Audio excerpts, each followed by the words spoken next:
Galera,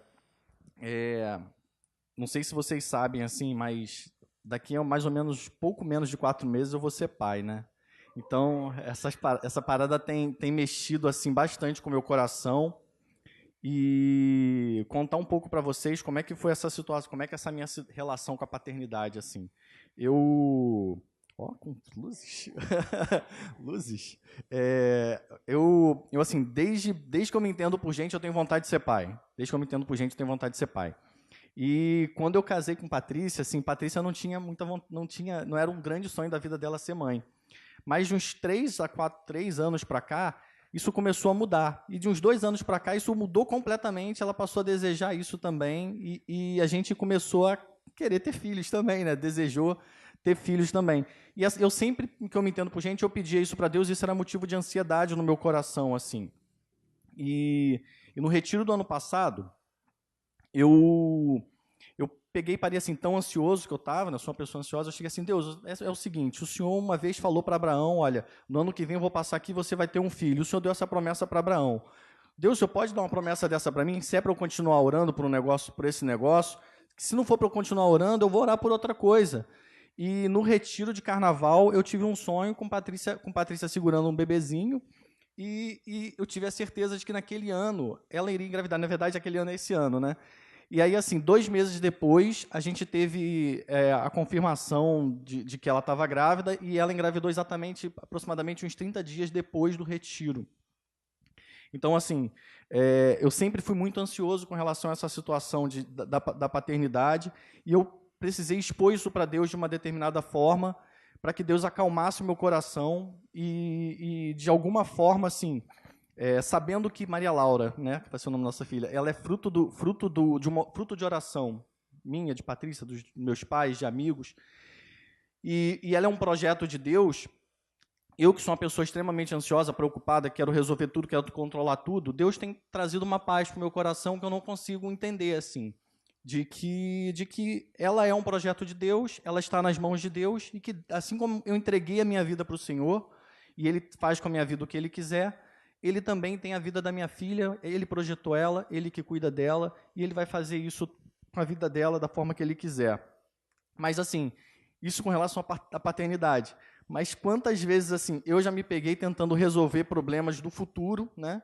Como se todo o meu futuro dependesse daquele momento que eu estava vivendo ali. E eu percebo que esses pensamentos que eu tenho e que eu tinha, e que eu acredito que, pela graça de Deus, talvez eu nunca vá ter, que me consuma, assim, fica me consumindo dessa forma, eles sempre acabaram roubando minha paz. E o resultado desses pensamentos, em geral, quando eu fico assim, ansioso, preocupado e tal, geralmente é uma sensação de sufocamento, de impotência diante das coisas, às vezes dá vontade de chorar, de não fazer nada, de ficar só na cama. Às vezes dá aquele desejo, aquele afã de que você vai conseguir naquele momento resolver todos os seus problemas do mundo, naquela tarde ali que você ficou sem fazer nada, todas as coisas na sua cabeça, você vai conseguir resolver todos os seus problemas naquela tarde. Isso é que a sua mente acaba, minha mente pelo menos, não sei se você se identifica comigo de alguma forma, eu fico às vezes assim, e às vezes isso gera raiva, e essa raiva você acaba descontando nas pessoas mais próximas, nas pessoas que você ama. E eu acredito que a maioria de vocês aqui hoje se preocupam com situações das mais diversas. A situação da família de vocês, questões de saúde, a prova que vocês vão fazer na semana que vem, com o emprego que vocês vão ter, com algum conflito que você tem que resolver, alguém que você discutiu na escola, e você fica com aquela parada martelando na sua cabeça, pensando, Deus, com quem que eu vou casar? Né? Talvez vocês fiquem pensando essas paradas. Também com uma viagem também assim, poxa, Deus, eu quero fazer aquela viagem. Pô, eu vi ali o Instagram de não sei quem, ele postou lá um TBT de 5 anos atrás, aí você vê agora, você acha que o cara viajou ontem, mas o cara viajou há 5 anos atrás, nunca mais viajou. Aí você fica olhando para a viagem do cara, achando assim, pô, eu quero fazer essa viagem. Pô, ele comprou um celular maneiro, eu quero um celular maneiro também. Aquele celular, se eu tivesse aquele celular, se eu tivesse aquela roupa, um dia eu vou comprar aquela roupa. Talvez vocês pensem por essas paradas assim. Todas essas preocupações, assim, elas são lícitas, né? Tudo que eu falei aqui é preocupação lícita. O cuidado em si ele não é pecado, mas fomentar o cuidado, sim, trazer preocupações, trazer para o seu presente preocupações do futuro, isso é o que a Bíblia chama de ansiedade. Isso é o que a Bíblia chama de ansiedade. E ao longo desse mês, assim, eu me deparei com um dado bem alarmante. A gente sabe que a maior ponte do mundo é a ponte de Niterói. Tem esse negócio assim, a maior ponte do mundo está no Brasil. O Brasil é líder mundial numa parada. Sabem o quê? Ansiedade. O Brasil é líder mundial em ansiedade e é o 5º lugar em depressão. Num ranking aí de mais ou menos uns 100 países, ele é o 5º lugar em depressão e o primeiro em ansiedade. Pelas estatísticas, praticamente 1 em cada 11 pessoas sofre de algum distúrbio de ansiedade. Então, 1, 2, 3, 4, 5, 6, 7, 8, 9, 10, 11. Uma dessas pessoas aqui, pela estatística, sofre de algum distúrbio de ansiedade. Em grandes centros urbanos, parece que essa parada fica pior. 3 em cada 10 pessoas sofrem de ansiedade nos grandes centros urbanos. E os sintomas relatados por essas pessoas quais são? Dores no corpo, sensação de sufocamento, taquicardia, dor de cabeça, dentre vários outros. Numa entrevista, uma estudante de 17 anos, alguns de vocês aqui têm 17 anos, ela definiu assim ansiedade. Cara, eu achei muito legal a definição dela. É pensar demais no futuro. Porque você pensa muito no que vai acontecer e acaba deixando o seu presente passar. Vou repetir. É pensar demais no futuro, porque você pensa muito no que vai acontecer e acaba deixando o seu presente passar. O que a gente descobre na Bíblia é que desse mal, as pessoas do passado elas já padeciam bastante disso. E o tema é bem tratado na Bíblia. Há diversas passagens sobre isso. E eu quero usar com vocês aqui hoje um trecho da carta de Paulo, onde Deus inspirou Paulo a dar uma orientação para uma galera que viveu há quase 2000 anos atrás. De como lidar com esse sentimento e como que Deus pode auxiliar a lidar com esse sentimento. Então, Paulo dá uma orientação para uma galera lá de Filipos. Isso está lá na carta de Paulo aos Filipenses, capítulo 4, de 6 a 9. Então, vocês vão abrir aí.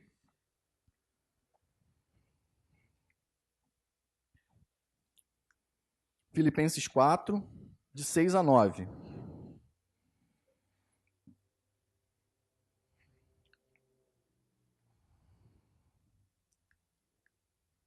Estou vendo o papel mexendo. Filipenses está antes de Apocalipse e depois de Gênesis. Está mais ou menos por ali.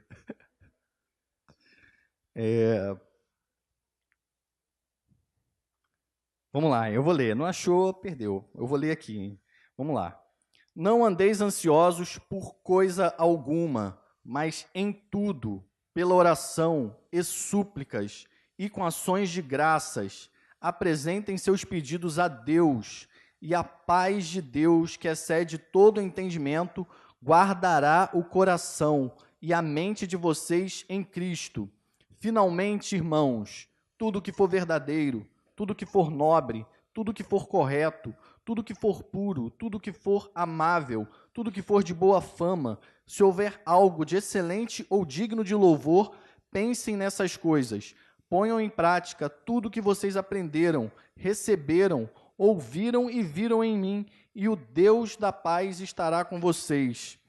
Galera, beleza? Qual é o contexto dessa situação aí?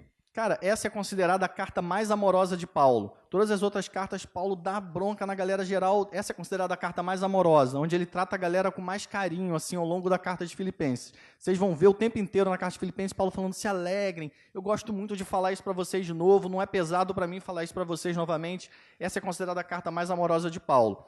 Ali era basicamente uma célula que existia em Filipe. Como é que surgiu essa célula? Paulo, há mais ou menos uns 10 anos atrás, ele foi para essa cidade, e aí ele foi para a beira do rio para poder orar com Silas, procurando um local de oração, e lá ele encontra Lídia. Era uma mulher vendedora de púrpura, uma mulher negociante, né, algo muito avançado para aquela época, e aí ela conversa com ele, ela ouve a palavra, ela leva Paulo para casa, ele pega a palavra para ela, para as mulheres que estavam junto dela, para a casa dela inteira, todo mundo se converte e se batiza. Paulo, de novo, vai para esse local de oração e lá tem uma escrava dizendo que esses são servos do Deus Altíssimo, eles vêm pregar a palavra de salvação. Ela faz isso várias vezes e Paulo fala para ela assim, sai desse corpo que não te pertence. Fala assim e repreende o espírito imundo que estava, um espírito de adivinhação que estava naquela escrava. Os caras, dono da escrava, ganhavam dinheiro com isso e ficam revoltados e fazem uma parada lá, acusam Paulo e Paulo vai para a prisão. E lá é aquele local onde Paulo e Silas ficam orando, e à meia-noite abre as cadeias, e aí o carcereiro tenta se matar, Paulo fala, não se mata não, o carcereiro pergunta como é que ele pode, o que ele precisa fazer para ser salvo, aí Paulo fala com ele, prega a palavra para ele, ele se converte, leva Paulo para casa, todo mundo se converte, provavelmente essa era a igreja de Filipe, para quem Paulo estava escrevendo a carta, e a galera que depois cresceu ali. Como é que era essa cidade lá? Cara, Filipe era uma cidade romana. Ela era uma colônia romana. Por ser colônia romana, a cidade ela tinha algumas paradas assim maneiras. A galera que era colonizada recebia cidadania romana e eles tinham isenção de imposto. Era uma parada legal, assim, isenção de imposto. Assim. Era uma cidade que lá em Atos diz que ela era a principal. O que seria essa cidade principal? A principal mesmo era Roma, porque Roma era, né? Era a capital. Ela era a principal de uma região. Então, era um local para onde a galera de várias cidades iam para ali. Então, tinha gente de tudo quanto é lugar. Essa tal Lídia, por exemplo, era de Tiatira. Nem era ali perto, era um lugar completamente distante. E ela ia para lá, morava ali, vivia ali. Imagina o seguinte, Rio de Janeiro. Rio de Janeiro tem museu, Rio de Janeiro tem prédio público, tem cinema, tem as paradas todas. Rio de Janeiro é capital, não é? Pô, mas Niterói também tem cinema, tem museu, vem gente de tudo quanto é lugar morar em Niterói. O paralelo é esse. Rio de Janeiro seria Roma, muito, muito famosa, e Niterói, uma cidade onde tem muita gente também, tem uma parada legal, mas não é a capital. Então, assim, tinha um aspecto de cidade grande. Como eu falei, ela era progressista para a época. Tinha uma mulher que era negociante, ela era vendedora, ela tinha um negócio ali. Então, de alguma forma, aquela galera tinha acesso a bens de consumo. Não sei, assim, ela vendia tecido. Então, assim, tecido era para fazer roupas bonitas e tal. Então, era a parada que a galera comprava ali. Eles compravam tecido para fazer roupa. Não acredito que tivesse ali uma costureira, tal, uma roupa pronta. Olha, entre na loja aqui de Filipos e compre a sua roupa. Acho que não tinha essa parada. Mas eles tinham acesso a bens de consumo. Assim como hoje a gente acessa o Instagram para ver o que a galera está consumindo e a gente sente desejo por isso, eles olhavam as festas dos cidadãos, da galera da guarda romana, o pessoal que era do governo, e tinha um desejo, pô, eu quero participar de uma festa igual aquele cara ali, eu quero usar uma roupa igual aquela, quero ter uma joia igual aquela. Então, assim, toda essa história é para demonstrar que eles tinham uma vida que, em alguns aspectos, era parecida com a nossa. Eles viviam num grande centro, tinha provavelmente a vida corrida no que significava a vida corrida para aquela época ali, e eles tinham acesso a bens de consumo e tinham desejos por bens de consumo. Uma parada legal é que Roma ainda não tinha iniciado aquela grande perseguição aos cristãos que a gente viu no filme Paulo. Isso foi aqui alguns anos antes, mas isso ia começar muito, muito rapidamente. Talvez nos próximos 5 anos a coisa ia ficar muito braba ali para aqueles cristãos que estavam ali, mas ainda não tinha estourado essa parada. Nero já era governador, mas logo em seguida ele ia botar a culpa nos cristãos de terem botado fogo em Roma, e isso ia se espalhar para as colônias também. Então, assim, o que pode ter levado Paulo a recomendar que aquela galera não andasse ansiosa por coisa alguma? Acredito que porque em pouquíssimos anos ia estourar uma sangrenta perseguição contra eles também. Paulo podia estar preparando, assim como um pai prepara os filhos para problemas futuros, orientando, poxa, gente, não se preocupem com isso, vocês vão ter muito mais problemas lá na frente, pô, agora vocês estão se preocupando com essa coisa aqui, Jesus já tinha alertado, lá tem a carta, num dos evangelhos, Jesus fala sobre comer, beber e vestir, Paulo estava fazendo algo desse tipo com eles. E Paulo acaba orientando eles de como lidar com essa ansiedade que eles tinham ali, para que eles começassem a treinar para algo que talvez viesse a acontecer de pior, alguma mudança que viesse a acontecer na vida deles ali. Existem várias explicações científicas para definir o que é ansiedade. Mas, segundo a palavra de Deus, o que seria ansiedade? Isso que importa para a gente. Assim, a Bíblia ela não tem o foco de definir todo tipo de ansiedade, mas ela aborda apenas a ansiedade quando ela é prejudicial para o coração do homem. Não se trata daquele sentimento que tomou meu coração, assim, segundos antes de eu pedir Patrícia em namoro. Não se trata desse sentimento. Quando eu lembro disso, eu me sinto bem. Geralmente, quem fica com crise de ansiedade, quando se lembra do que aconteceu, geralmente não se lembra disso de uma forma legal. Eu sei por experiência própria. Um dos lugares que a Bíblia aborda essa parada da ansiedade é em Mateus 6. A gente não vai abrir não, mas vocês vão lembrar da passagem. E como que a Bíblia aborda algumas coisas que a gente consegue tirar desse texto de Mateus 6 é que para a Bíblia, a ansiedade é o seguinte: trazer para o presente uma preocupação do futuro. Tipo aquela menina que talvez não, nem fosse cristã, mas falou dessa forma, definiu a ansiedade dessa forma. Por isso que no verso 34 desse capítulo 6 de Mateus, Jesus fala assim: basta cada dia o seu próprio mal. Vocês lembram dessa passagem? A galera, assim, muitos dos nossos medos, das nossas preocupações, eles nunca vão acontecer. Existem estatísticas para comprovar isso, que muitos dos medos que a gente tem hoje, eles nunca vão acontecer, são fruto da nossa imaginação, assim. Outra coisa que a Bíblia fala também, que a gente consegue tirar desse texto de Mateus 6, é que ansiedade é incredulidade. É incredulidade, é desconfiar da capacidade de Deus. É incredulidade, é desconfiar da capacidade de Deus. Outra coisa também que a gente tira de lá é que a ansiedade é perda de foco.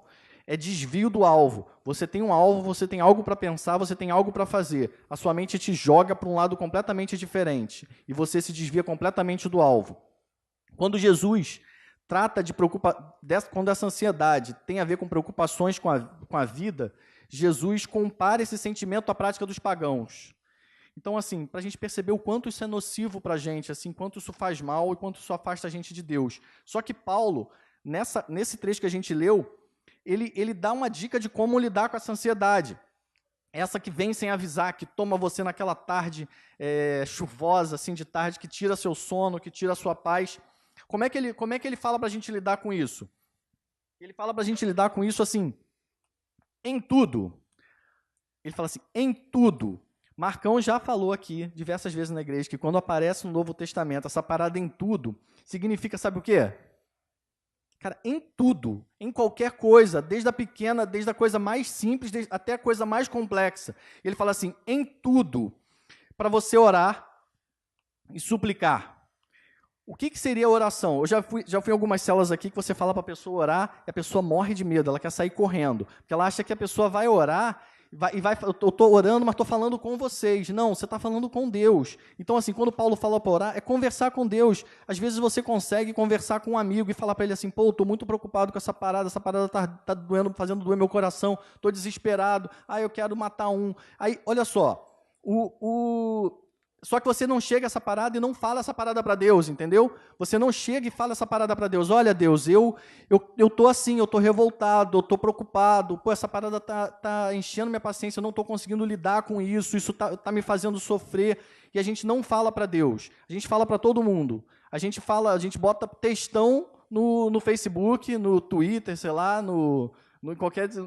Eu nunca tive Twitter, então, graças a Deus. Assim, bota uma parada no Facebook, no Instagram, mas você não conversa com Deus. Outra parada que Paulo fala é de súplica. Súplica é o seguinte, cara, eu sei o que eu quero. Deus, eu estou te pedindo em desespero. Olha só, eu quero isso, eu preciso disso. Às vezes você vai pedir uma parada nada a ver para Deus, né? Não tem nenhuma garantia de que Deus vai atender o seu pedido nada a ver. Mas você tem a Deus para recorrer e para falar com Ele que essa é uma intenção do seu coração, que você está desejando aquilo. Agora, sem falar para Deus, sem pedir para Deus, cara, dificilmente você vai ter alguma coisa.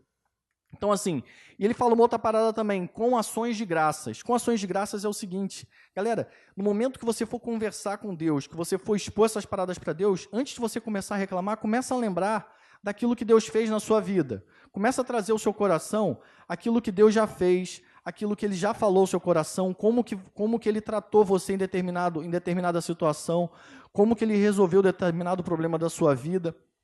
E aí, automaticamente, Paulo diz que alguma coisa acontece quando você faz isso, quando você é tomado pela ansiedade, e aí, em tudo, pela oração e súplicas e com ações de graças, você apresenta os seus pedidos a Deus, algo acontece. Ele diz que a paz de Deus vai guardar o nosso coração. E fala não só o coração, mas fala o coração e a mente. Ele está falando de emoções, ele está falando de pensamentos também, ele está falando do seu racional e do seu emocional. Não é, ele está falando disso, aquilo que faz sentido e aquilo que não faz sentido nenhum. Ele está dizendo o seguinte, que Deus vai guardar, a paz de Deus vai guardar o seu coração e a sua mente. Cara, e não é uma paz qualquer. Não é uma paz qualquer, é a paz de Deus. Jesus disse o seguinte: deixo-lhes a minha paz lhes dou, e não as dou como o mundo a dá. A paz do mundo, ela é a ausência de problemas. Ela só existe quando tudo está resolvido. Ela só existe quando tudo está resolvido. A paz de Deus excede todo entendimento, pois ela permanece conosco, ainda que nossos problemas não tenham sido resolvidos. A paz de Deus excede todo entendimento, porque ela permanece conosco, ainda que as nossas paradas, as nossas preocupações não tenham sido resolvidas. Essa é a paz de Deus. Cara, e é essa paz que Paulo promete, e é essa paz que eu quero. Eu tenho certeza que é essa paz que você quer também. E por que ela excede todo o entendimento também? Porque ela se fundamenta na fé. A gente vê em Hebreus 11, que fala que a fé é a certeza das coisas que se esperam e a convicção de coisas que não se veem. Você ainda não viu, mas Deus já resolveu. Entendeu? Você ainda não viu, você creu, você ainda não viu, mas Deus já resolveu. Você está passando por um problema agora, com certeza, que Deus já sabe qual é a solução. Deus já sabe qual é o seu problema. Ele está esperando você aqui. Poxa, eu estou aqui esperando para você vir conversar comigo. E você está aí conversando com todo mundo e comigo você não vem contar o seu problema? Eu já tenho a solução para o seu problema. Eu já vou te entregar a minha paz. Me busca, que eu vou te entregar a minha paz. E Paulo diz que essa paz vai guardar a mente. Cara, quando ele usa essa expressão, ele está usando uma expressão de guerra. Que imagina aquele castelo medieval, né? Eu gosto de filme medieval. E que, de repente, vai ter uma guerra, e aí aqueles guardas vêm para frente do castelo para montar guarda. É isso que ele está falando. Ele diz que a paz de Deus monta guarda na sua mente, para proteger você. É disso que ele está falando. Para que não entre, para que você seja protegido. Só que assim, ele está falando aqui que você tem ansiedade, você faz aquela parada da oração, das suplicações de graça, e a paz de Deus guarda o seu entendimento. Só que ele dá uma outra dica. Galera, como que vocês podem fazer para que a ansiedade não chegue mais ao coração de vocês? O que vocês podem fazer para que isso não aconteça a vocês, para que nessa tarde que você está sem fazer nada, você não seja de novo atormentado e atordoado por esse sentimento? Aí o que ele fala? Ele fala uma parada aqui que tem a ver com você escolher bem o que vai preencher a sua mente. Ele fala lá, finalmente, irmãos, tudo que for nobre, tudo que for correto, dá uma lista e fala que isso ocupe o seu pensamento. Cara, com o que você tem ocupado o seu pensamento? É com série? É com a TV? Você está aí no Facebook, no WhatsApp, não, que o WhatsApp não tem essas paradas, né? Mas no Instagram, olhando a vida dos outros. É isso que tem preenchido o seu coração? Essas paradas todas ditam para a gente padrão de consumo, padrão de beleza, ditam para a gente padrão de desempenho e ditam para a gente também padrão de solução de problema. Essa semana eu tomei conhecimento de uma pessoa que ela devia ser uma figurante na Globo, mas ela ficou famosona essa semana porque ela brigou com o namorado e dormiu, foi para o quarto do lado, transou com o namorado da prima, da irmã, da cunhada. Quem viu o jornal aí sabe, uma atriz aí, acho que Letícia Almeida, o nome da atriz. Então isso ficou famoso. Cara, a história dessa menina é a história de quando eu via Malhação, era assim que eles resolviam os problemas deles. Era assim, briguei com meu namorado, eu vou ficar com o namorado da minha amiga para resolver esse problema, para deixar ela com ciúme dela. Cara, se você está com o seu coração cheio de umas paradas assim, quando você tiver um problema, você vai tentar resolver, não da forma como Deus orienta a resolver os problemas, mas vai tentar resolver da forma que a televisão, que a série que você assiste te dita de forma de resolver seus problemas. Então, Paulo fala assim, galera, escolhe bem o que vai estar na mente de vocês, para que isso não venha gerar ansiedade em vocês. Outra parada que Paulo fala também, para pôr em prática tudo que vocês ouviram dele, que viram ele fazer. E para a gente, como é que isso fica? Para pôr em prática o que você aprende aqui na igreja, o que você ouve nas pregações, aquilo que você lê na palavra, aquilo que os pais de vocês orientam vocês. É isso que Paulo está falando. Olha, essas paradas aqui que vocês estão ouvindo não é à toa. A palavra de Deus está sendo pregada, vocês estão lendo a Bíblia, tem orientação aqui para a vida de vocês, para como vocês devem viver. E ele fala uma parada maneira também, que é o seguinte, aí ele falou a paz de Deus, aí ele fala agora o seguinte, o Deus da paz vai estar com vocês. Quando ele fala isso, quer dizer o seguinte, que o coração de vocês vai estar completamente alinhado com Deus, com os pensamentos de Deus, com os sonhos que Deus tem para vocês, E vocês vão, a gente canta aqui, eu quero estar na batida do seu coração. Cara, vocês vão estar na mesma batida do coração de Deus. E quando a paz de Deus está com a gente, quando o Deus da paz está com a gente, a paz de Deus atua na vida da gente, sendo o árbitro nas nossas decisões, orientando a gente como que a gente deve tomar decisão. A gente sente paz na hora de tomar uma decisão porque a gente está sendo guiado por essa paz de Deus. E quando você toma a decisão alinhado com Deus, essa decisão vai sempre te levar para o centro da vontade de Deus. Galera, e o centro da vontade de Deus é o melhor lugar onde a gente pode querer estar. E aí, assim, vamos a algumas aplicações aqui para a gente. Uma parada maneira, assim, que a gente tira desses textos. A importância de a gente desenvolver um relacionamento com Jesus. E a importância de vocês desenvolverem isso enquanto são jovens. Me lembro que na idade de vocês eu não ouvia tanto essa parada, mesmo sendo crente, eu não ouvia tanto isso de para orar, para ler a Bíblia, para orar, para ler a Bíblia, para falar com Deus. Eu não ouvia essas paradas, apesar de ser crente, vocês ouvem isso todo dia. Vocês ouvem isso todas as vezes que vocês vêm aqui, a gente incentiva vocês a fazer isso. Porque esse relacionamento é importante se desenvolver agora, porque vai chegar um momento onde as paradas vão ficar mais complexas de verdade. E assim como para aquela galera daquela cidade, em breve a parada ia ficar tensa, para vocês vai ficar tenso. Isso não deve ser motivo de ansiedade para vocês. Muito pelo contrário. A palavra aqui fala que é para, ainda assim, não andar ansioso com coisa alguma. Mas é importante desenvolver esse relacionamento com Jesus agora, porque senão quando o dia que tiver uma parada muito mais séria, vocês não vão saber como lidar com isso. Então, assim, se vocês desenvolverem um relacionamento com Jesus agora, quando acontecer, vocês vão estar muito mais preparados para lidar com todos os problemas da vida. Outra parada também, segunda aplicação, buscar o reino de Deus em primeiro lugar e pensar nas coisas do alto. Se a gente buscar o reino de Deus em primeiro lugar, a promessa de Jesus é que todas as demais coisas nos serão acrescentadas. Essa é uma promessa de Jesus. Cara, tem um trecho que o salmista fala que eu acho demais, assim, que ele fala: deleita-te no Senhor e Ele satisfará os desejos do teu coração. Quando o teu desejo está para o Senhor, quando toda a sua alegria está em estar junto com o Senhor, Ele vai tratar de satisfazer os desejos do seu coração. E outra parada também, assim, imagina a gente que já teve um encontro com Jesus, quem aqui já teve um encontro com Jesus, ainda assim sofre de ansiedade, é afligido pela ansiedade. Imagina quem não tem Jesus, quem não tem a quem recorrer. Cara, isso é que tinha que tirar o sono da gente. Colegas nossos, amigos, parentes, que se morrerem amanhã vão para o inferno por não estarem com Cristo. Isso tinha que tirar o nosso sono. Isso talvez fosse um bom motivo de ansiedade para a gente ter. E aí isso ia levar a gente a orar, a pedir a Deus para que Deus tocasse o coração dessas pessoas, ia levar a gente a falar sobre a palavra de Deus para essas pessoas.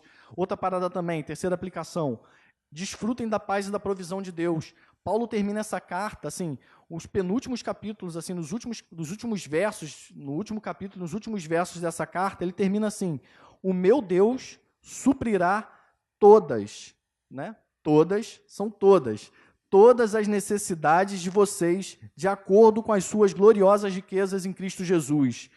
Paulo está prometendo que Deus vai suprir todas as necessidades daquela galera ali, e essa promessa ela serve para a gente também. Jesus prometeu que estaria conosco até o fim dos tempos.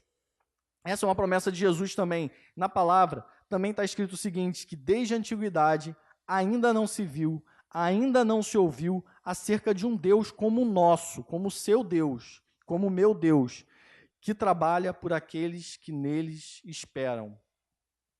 Então, assim, galera, assim, com um carinho de pai que eu tenho com vocês, assim, e caminhar com vocês tem mexido muito com o meu coração, assim. Eu rogo que vocês pratiquem as paradas que vocês têm ouvido aqui na igreja,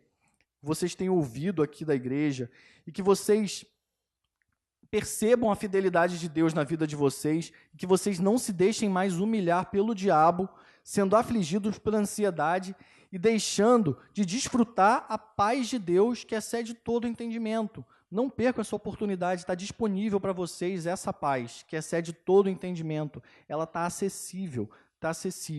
Basta você se ajoelhar e clamar pelo Senhor, que essa paz vai ser derramada sobre a sua vida, essa paz já está sobre a sua vida, entendeu? Então, assim, não se deixem mais afligir por essas coisas. Espero de verdade que Deus toque o coração de vocês, que isso seja, que nessas simples palavras, isso transforme a sua vida para todo sempre. Amém? Vamos orar? Santo Deus, trata o meu coração, Senhor. Que essa palavra trate o meu coração. Por favor, trata o coração dos meus irmãos aqui também, Senhor. Que o Senhor invada o coração deles, que o Senhor cubra eles com a tua paz, Senhor, que eles vejam no Senhor a solução para todos os problemas deles, que eles percebam que o Senhor está cuidando de cada parte da vida deles, que o Senhor está cuidando não só do presente, que o Senhor já cuidou do futuro de cada pessoa que está aqui, Senhor, que se eles depositarem em Ti, entregarem tudo para Ti, o Senhor vai devolver de volta todo o seu reino para eles, Senhor. Tudo aquilo que o Senhor deseja para eles vai acontecer na vida deles, se eles entregarem a vida deles completamente para Ti, Senhor. Que eles possam crer nessa palavra, Senhor, em nome de Jesus, Senhor, em nome de Jesus.